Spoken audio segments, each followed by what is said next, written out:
Welcome to the Better Than Me podcast with John Conover. I have the privilege today of interviewing Bladimir Mercedes. And Bladimir is a financing consultant, funding consultant, but a credit expert and owns American Capital Express in Reading, Pennsylvania. He's an entrepreneur, a business owner. I'm excited to have him on today. Vlad, thank you so much for being on. Thanks for having me, brother.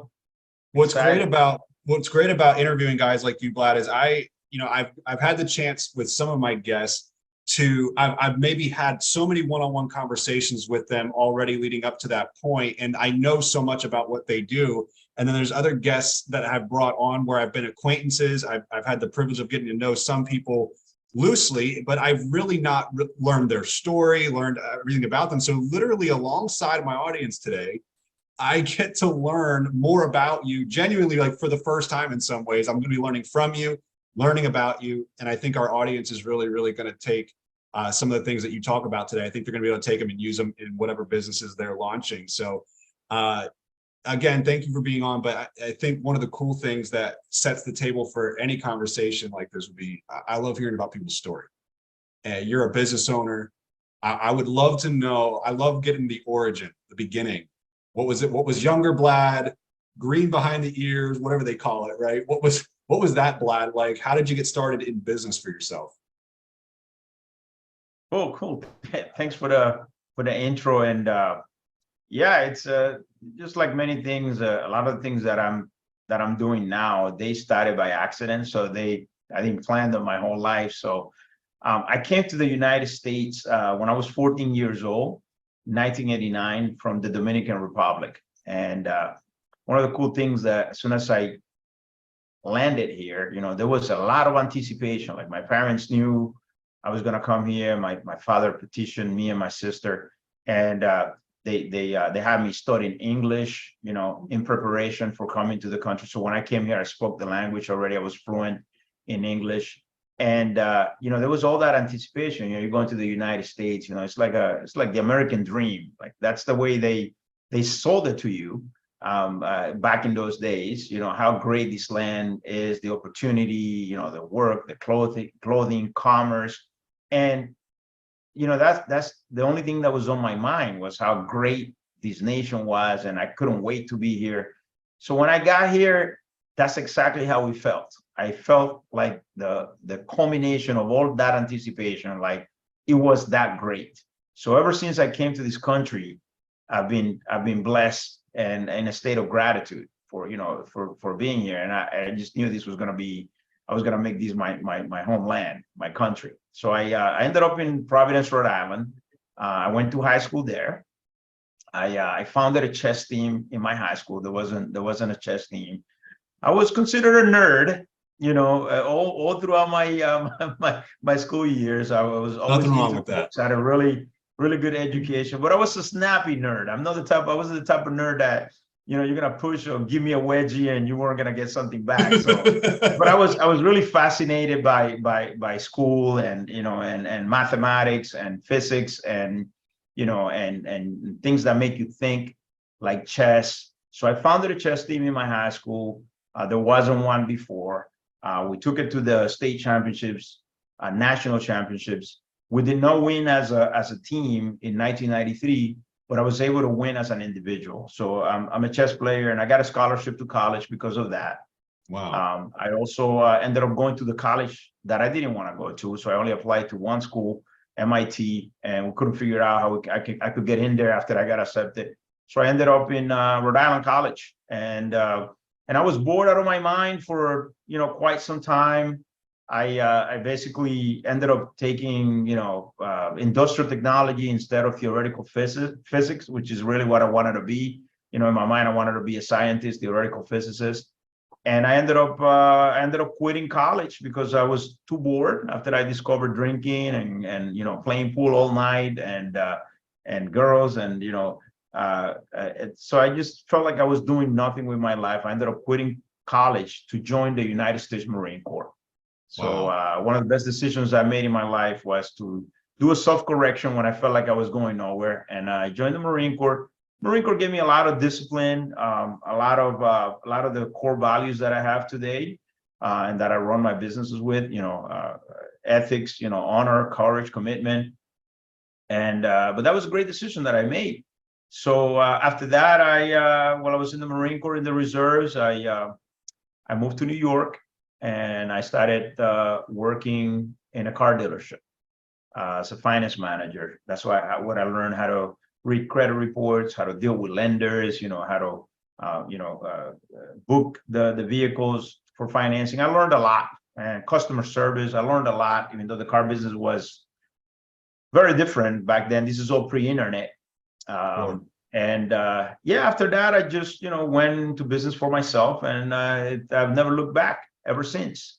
So that's kind of like the The whole origins. rundown. And I know there's a lot of timelines in between there, but I know Sure. we don't have all day, so I just wanted No, to kind of bring you to where I am right now. well, and I'm sure we'll elaborate kind of on what happened next, but actually some of the things that stood out to me as you were kind of talking about your story, I believe America's a land of opportunity, but I was born here. And I have probably a soft spot in my heart for the fact that we still bring in immigrants to this country who view America as a land of opportunity. And I have this saying that I throw around all the time to people when we talk about business and success, and that is that gratitude is the healthiest source of ambition.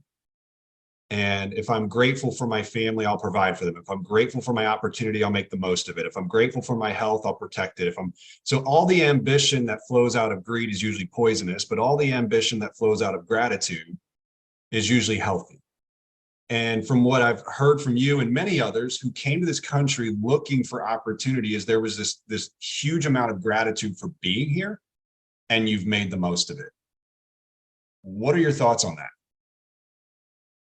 Oh, absolutely. I mean, I like to think, and especially when I'm aware of it, I like to live in a state of gratitude.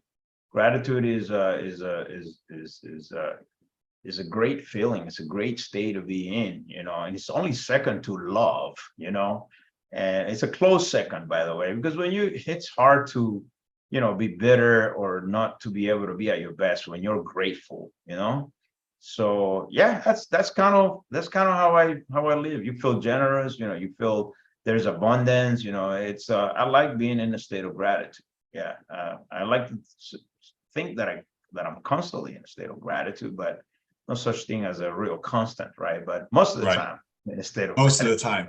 Yeah, fun. Yeah. At the core, I am grateful, and I'm still grateful for all the opportunities this country has provided for me and my family. Do you believe, Vlad, that there are people out there that struggle with the idea that, and depending on how people grow up, because I believe sometimes this little mindset shift that we've just now kind of brought up from your story, sometimes these little mindset shifts are the little things that allow somebody to have a breakthrough. They allow somebody to have a breakout. And I believe that I've met so many people that believe that ambition and greed are the same thing. They believe that in order to be grateful, you have to be content with where you are and stay where you are. And what I'm hearing from you and other entrepreneurs that I talk to is, no, if you're grateful for your opportunity, you'll make the most of it. And you can be ambitious and grateful at the same time. And you can be ambitious and you don't have to be greedy. And you can be grateful and content with what you've earned up to this point, but not satisfied with where you are. Yeah, man, it's first of all, everything is mindset. I mean, we both know that the stuff that gets you to where you want to be, it's all between your ears. It's the mind. The mind. It's your mindset kind of dictates your happiness and a lot of the things that are going to happen with you. So the being grateful and being ambitious thing, you can definitely be grateful and ambitious. Okay, I see it as a journey.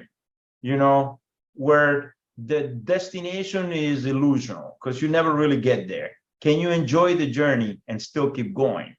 Can you be happy where you are and grateful and still push to be better?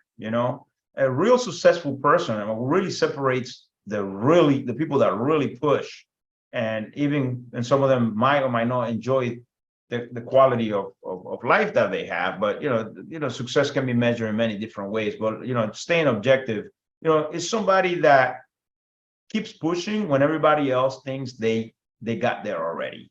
That, and if they can do that and still be happy, that's when that's somebody to look up to. You keep on pushing, but you can be grateful and happy without being content and without staying stagnant. And keep pressing away. I am grateful for the opportunities that this country provides and the opportunities that are in front of me every single day. And those opportunities continue to help me grow, grow my team, grow my businesses. It's really, but I'm grateful for those opportunities and I take action on them, and there it is. That was growing. it. That was it. I'm grateful for them and I take action. Yeah. Action is big. Huge. It's like everything. It's like, you got to execute. Okay. Yeah. Tell us nothing happens without action. We haven't come to the point where you can just think things into existence. You have to take action in order to make them happen. Any vision requires action in order for it to get executed, to become real. When it came to taking action for you in the beginning, you kind of branched out of being employed by somebody and you started transitioning into working for yourself, starting a business and then businesses. What were maybe talk to us about when you branched out and you had that kind of like leap of faith moment or that jumping moment where you're like, I'm going to go work for me. I'm going to be an entrepreneur. You said it happened by accident, which I'm definitely curious to learn about that, how it came to be that you decided I'm not going to be an employee. What was that like for you? What was that jump like? So I get my entrepreneurship spirit from my mom, I think. My mom, she's always been, hustling, selling stuff, buying stuff to sell it. She's had like stores in the house, and she took me shopping to the capital, to buy stuff and then retail and resell it back in the city where we lived. So I've always had that, curiosity of, being an entrepreneur and being in business for myself. But the first revelation that I got of like where my mind shifted was one time that I was working. I was still in the Marine Corps Reserves, so I was working for UPS at night. I was working at a factory full time during the day, and then I was also doing the reserves every other weekend, or 1 weekend a month, whatever. Sometimes it would be 2 weekends, but one time I was talking to the owner of the factory that I was working. I had, the short period of time to, a busy man, you never really get to talk to him. Hundreds of employees at the factory. I had a chance to ask him a question. Like, I got this guy. He's probably going to be here for 5 minutes. Me and him by ourselves here. What do I ask him? So I said, Bob, I would like to know how you started, how you became an entrepreneur, and how you build this successful business in a short time, because I know you're very busy. And the only thing that guy told me that, till this day, I tell this story all the time and it has inspired others. He said to me in a short way, not the exact words, but I think they're pretty exact. He's like, the only thing I can tell you is, because I asked him, how do you become successful, how you become rich, that kind of stuff. That was something that was thrown in there with that question. He said, well, you're not going to become rich working for me. That's what he said to me. And that's all I needed to hear, man. That's really all I needed to hear, to kind of, ever since I heard that from the man himself, I was like, okay, I'll find my way out of these employment situations that I had, because I had 3 jobs basically. I was serving in the Marine Corps. I was working at UPS loading boxes, and I was working at a factory, dyeing metals and sandblasting metals and stuff like that. And he told me everything that I needed to hear. So it wasn't really like I didn't have to go to a 3-weekend boot camp. So this man told me, like, you're not gonna become rich and very successful working for me. So basically, he told me, mind your own business. And this was at a very young age, like I was still, I think I was 20, 21, but I anyway, recognize that phrase. that I was recognize really, that phrase. that's what really changed my mind and my mindset after that. After that, there was no looking back. It was already in my mind. You have that spark, man, it turns into a fire, and you will find more wood to burn to keep it going if you really want to go for it. If The that seed analogy makes the sense. seed had been planted, right? And then it was like, okay, now you can't get rid of it. It's like once it's in there, the idea starts growing. You Absolutely. can't unthink it. So Yeah, now yeah, yeah. When you got that spark, man, it really it's hard to, like, things were never the same for me. So, after that, I just kept looking and thinking of opportunities, different things, and first opportunity that I landed was I was working at the car dealership as a finance manager, and there was a store that a cousin of mine was working in, and it was up for sale. They were gonna sell it, and he invited me to negotiate the deal and maybe get the store, buy it from the owner and that kind of stuff. And that was the first business that I got involved in. So I acquired a store and kept them working there. So as was the arrangement, and that was like my first business. And then I saw myself going in and managing that store, quitting the job at the dealership. And yeah, so that was the first business that I really ran.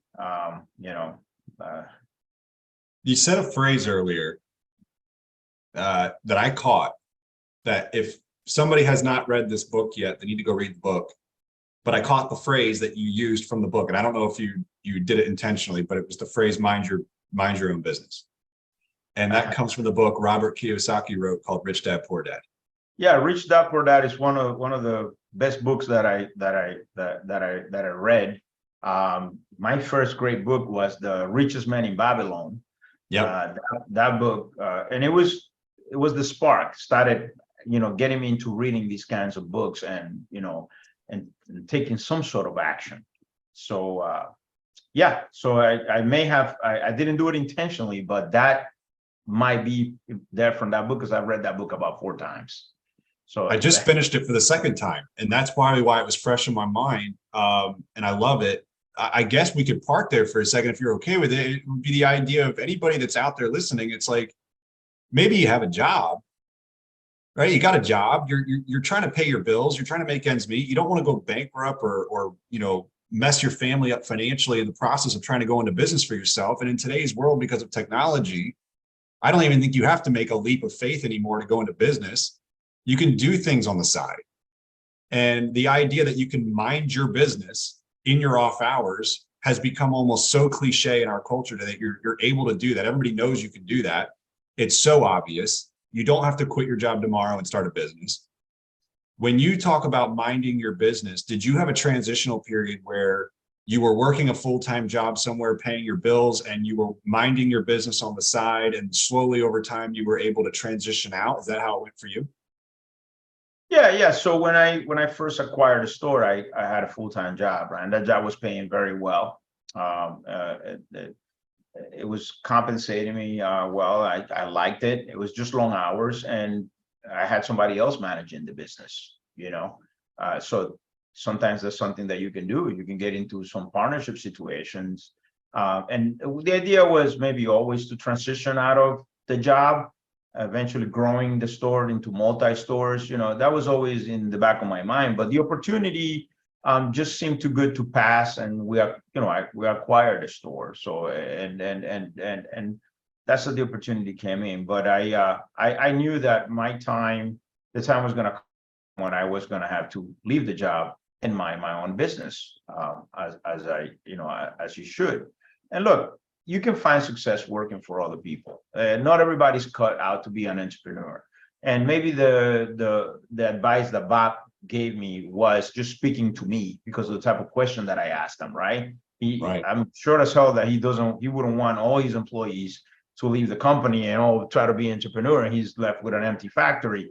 But I don't know if I was the only one that ever asked him that question, but he was blunt with his answers because he kind of knew what I was looking for. And he, Right. I guess, maybe told me what I needed to hear at that point.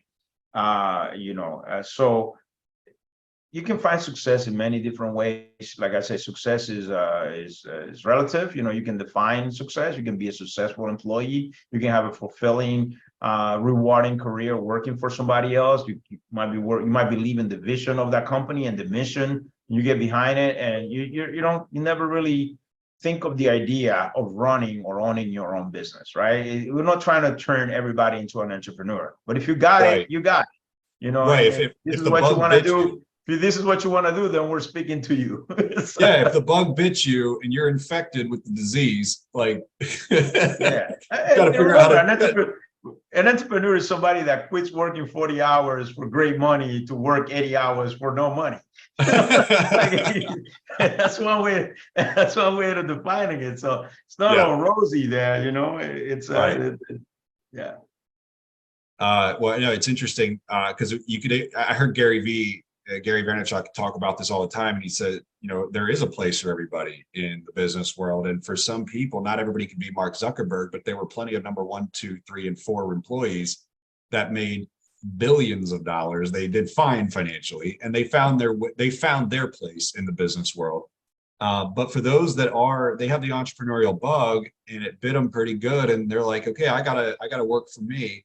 That's mainly who I run this podcast for. Is I feel like in today's world there is so much fluff out there about business that I kind of just want to hear people's stories and the blunt stuff. I want to hear the real stuff. Vlad, this might catch you a little off guard, but if you could go back in time and give younger Vlad, who's starting his business, if you could give him any advice today that would cause him to do things differently in the beginning, what is there anything that comes to mind? Shit, yeah, absolutely. I could tell young Black a lot of things, but I look, a lot of the things that you learn, that I've learned, I'm talking about my own story, has been from my failures, right? Things that I didn't do right, because we run towards pleasure and away from pain, right? So when you make a mistake, you don't want to make it again, especially costly mistakes in business. If I can go and tell young entrepreneur Vlad, right? One piece of advice that I would give myself. I'm sorry, I did not mute my phones. My phones ring everywhere. That's why it's so easy to get a hold of me. So if I could give myself some great advice as a young entrepreneur, was get the AAA team. It's one thing that I've learned.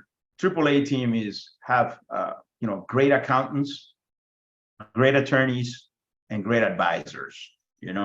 Be properly advised. Because the biggest failure that I had was a partnership dispute that ended up in a lawsuit that I lost. And I could have learned a lot more had I had better advice, and learn more about corporate formalities and stuff like that, the way the company was ran. And it's one of the biggest lessons that I've learned, and fortunately it's made me a better business person. I do follow that advice now. I have great accountants, great attorneys, and surround myself with great advisors to run multiple companies. But it's from the lessons that I've learned. So that's one general piece of advice that I would give myself, and that I could give anybody starting out. Don't underestimate the value of great advisors. Attorneys, accountants. Accounting is extremely important in business. You don't know what you make if you're not keeping track of it.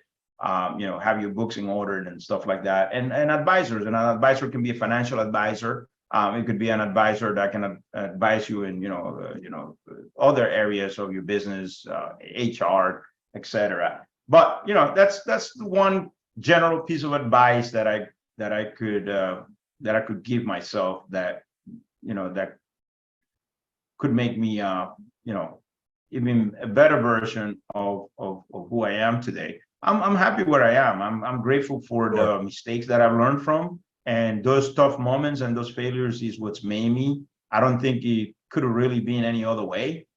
This is the only way I can imagine it. There's a lot of things that I wouldn't do any differently than I did then. Like, I would still serve in the Marine Corps. I was still found a chess team. I was still, there's a lot of things that I just don't imagine the what ifs, right? It's just like Right. it's whatever. But you do want to learn so you can make better decisions going forward. Yeah. What's it been like for you? Hope that takes you there, man. I know it was kind of long-winded, but yeah, great That's attorneys, great accountants, great advisors. That's the answer, though, that means something is when you gave us the answer, you elaborated on it. The up and coming entrepreneur, though, is gonna take that advice, hopefully, and run with it. I had never heard of it called the AAA team before. I like that. I might steal that. I made that up. I made that up, by the way. That is unique. I made it up at the time. You're gonna trademark. Could have made it up before. I've been using that for like the past 15 years, but I call it AAA, like a set of aces. That's when I came up. When I came up with it, it was original to me. I thought of it. It was an original thought. Doesn't mean somebody else didn't think about it. Right. That's amazing. I may have tweeted it a long time ago, so it might be a record of that. Well, on this podcast, everyone out there now, you got to know Vlad came up with the AAA team. We're going to give him permanent credit for the rest of his life on the AAA team. He deserves it. No, it's great. I guess where we could probably, I love asking this question. I've asked a few people this question because I'm always curious. You run you're a funding consultant, business loans, credit. There's an ERC program for those that don't know. The IRS, you get a refund based on having employees during the pandemic. If your business was affected, Vlad has been very instrumental in that. I'd love for you to comment on maybe what your business does today. People out there that are listening in, especially since this is going to go out to entrepreneurs and business owners. You work with business owners all the time, and maybe give us a flavor. Absolutely.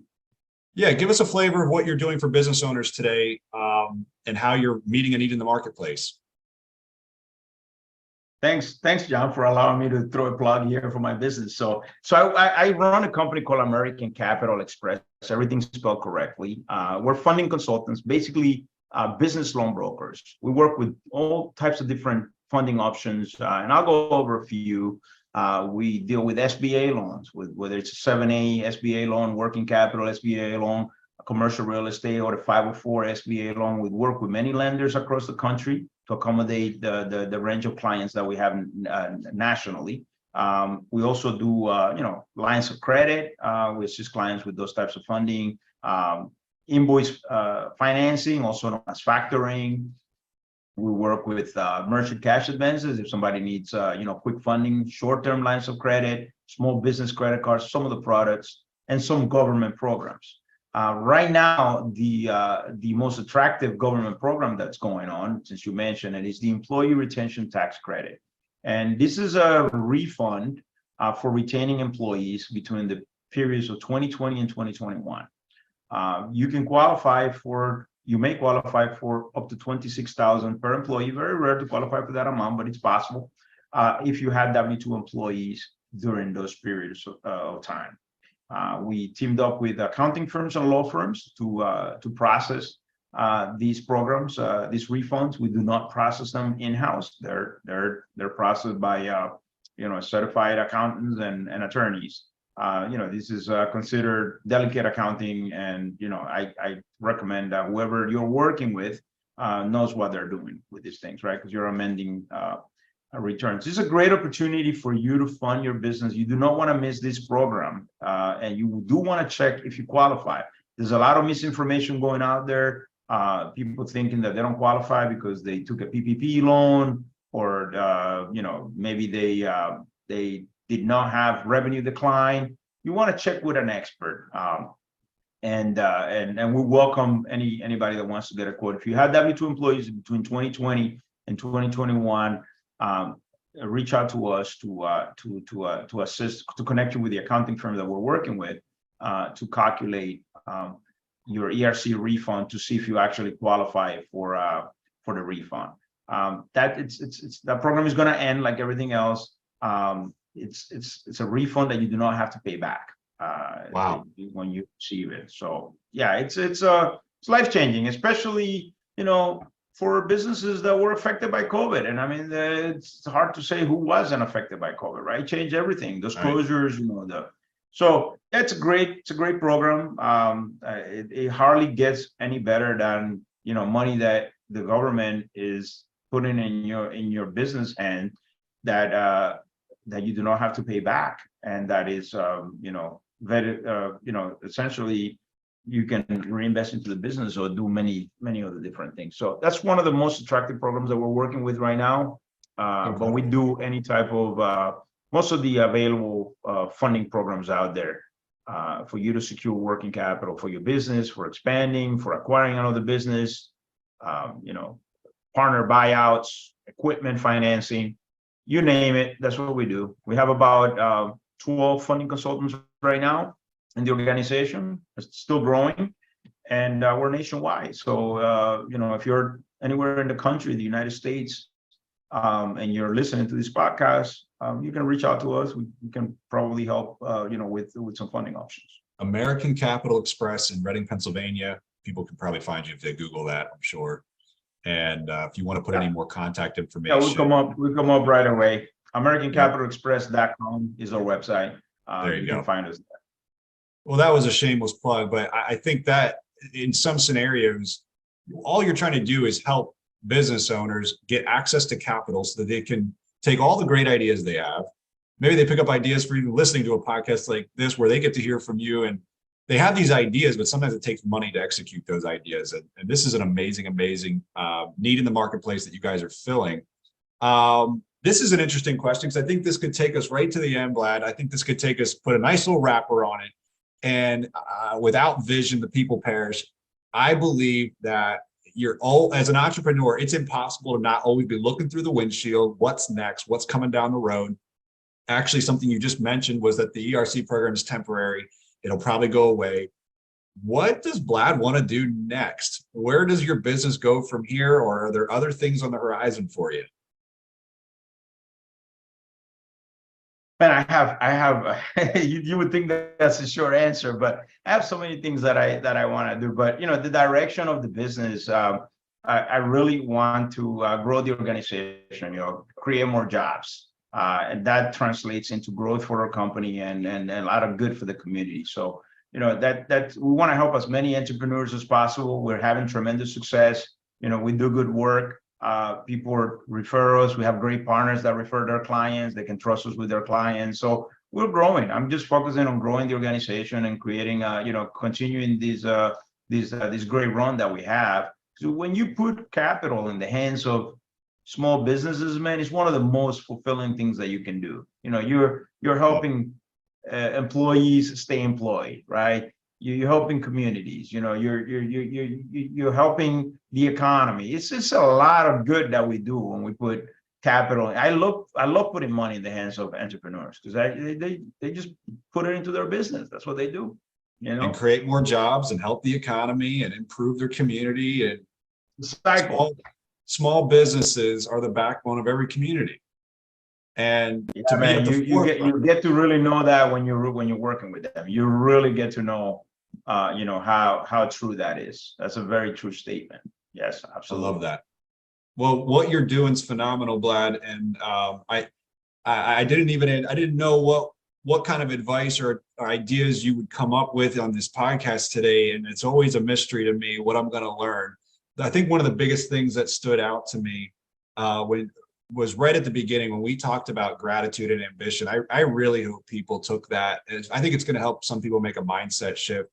I want to thank you so much for being on here today. I can't wait for this to air and for people to listen to it. Do you have any closing thoughts or ideas that you want to throw out there to people as we put a wrapper on this? Sure. So one last thing that I can say to any entrepreneurs listening to this podcast right now, one of the greatest things you can do for your business, take it from my own experience, my own failures and the failures of my clients and the successes. You need to line the capital ahead of the need. You need to be proactive. If you think you're going to grow, don't wait till you need the money in order to start putting options on the table. It's always good to have access to capital, because shit comes out of nowhere, as you already know, as an entrepreneur. It can hit you when you're least expected. And by the time you need the capital, it can be too late, and it usually is. So always be proactive with access to capital. Set up your lines of credit. set up access to money while you can, even if you don't really desperately need it. That's one piece of advice that I can give to any business owner that's listening. Best time to borrow, to start setting up options, is when you're not desperate for the money. Oh, okay. Again, there's a nugget. That's a great little nugget. Vlad, thank you again so much for being on today. And like I said, this will go out here in a few days. I'm looking forward to getting the feedback from people as they listen in. So thank you again for being on. Thanks for having me, John. I really appreciate the opportunity to speak to your audience, and congratulations on this great initiative of launching your podcast. Can't wait to go back and listen to some of the older episodes and the future ones as well. All right. Awesome. Be well, brother. Take care.